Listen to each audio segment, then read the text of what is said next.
Sino si Maria Magdalena? Si Maria Magdalena ay isang babaeng pinalaya ni Jesus sa demonyo.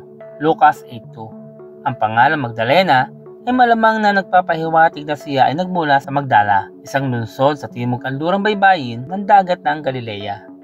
Matapos palayasin ni Jesus ang 7 demonyo mula sa kanya, siya ay naging isa sa kanyang mga tagasunod. Si Maria Magdalena ay iniugnay sa bayang iyon ay may isang babaeng makasalanan, Lucas 7:37, na naghugas ng mga paa ni Jesus, ngunit walang batayan sa banal na kasulatan para gawin iyon.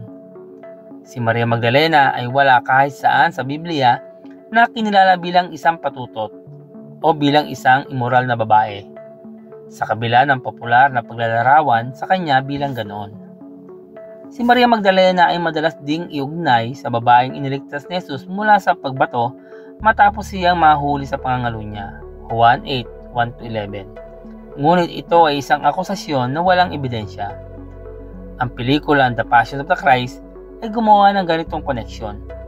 Posible ang pananaw na ito, ngunit hindi malamang at tiyak na hindi itinuro sa Biblia. Nasaksihan ni Maria Magdalena ang karamihan sa mga pangyayari sa paligid ng pagpapako sa krus.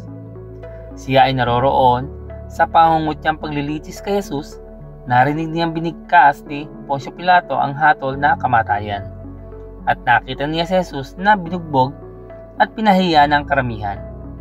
Isa siya sa mga babaeng nakatayo malapit kay Jesus nung ipinapako sa krus upang subukang bigyang kaginawahan siya.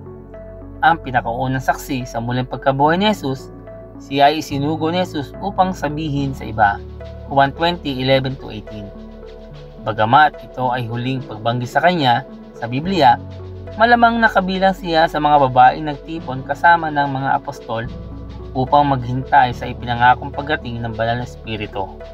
Gawa 1:14.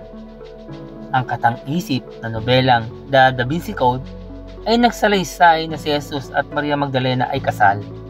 Ang ilan sa mga di-biblikal na sinaunang mga kasulat ng Kristiyano, itinuturing na maling pananampalataya ng mga unang Kristiyano, ay nagpapahiwatig ng isang espesyal na relasyon sa pagitan ni Maria Magdalena at ni Jesus. Gayunpaman, walang anumang katibayan na sumusuporta sa paniniwala na si Jesus at si Maria Magdalena ay kasal. Hindi man lang ipinahihiwatig ng Biblia ang gayong idea.